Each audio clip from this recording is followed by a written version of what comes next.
حاجی صاحب جو اس سائڈ میں تو دیکھیے نا آپ، وہ سامنے پہاڑ کے اوپر ہے امام حاجی صاحب، وہ سامنے پہاڑ کے اوپر چھوٹا سا پلر سے بنا ہوا ہے، یہ مقام اسماعیل ہے۔ امام حاجی صاحبان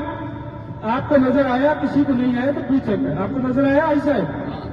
وہ سامنے پہاڑ کے اوپر، یہ جو سامنے چھوٹا سا پہاڑ ہے یہ مقام اسماعیل ہے۔ محترم حجاج کرام، جب حضرت ابراہیم علیہ السلام حضرت اسماعیل علیہ السلام کو اللہ کی راہ میں قربان کرنے کے لیے لا رہے تھے تو راستے میں شیطان نے ان کو ورگلانے کی کوشش کی اور انہوں نے ان کو کنکریاں مار کر بھگا دیا۔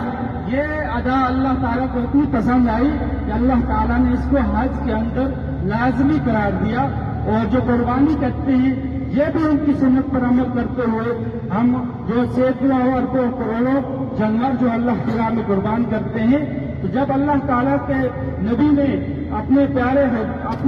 بیٹے کو یہاں اس کی راہ میں قربان کرنے کے لیے لٹایا زمین پر، تو اللہ تعالیٰ نے جبرائیل امین کو فرمایا جاؤ جنت سے دمبا لے کر آؤ، اور حضرت اسماعیل علیہ السلام کی جگہ پر یہ دمبے کو قربان کر دو۔ جبرائیل امین فرماتے ہیں زندگی میں سب سے تیز ترین جو کام کیا، ان کی گردن پر تیز دھار چھری رکھ دی۔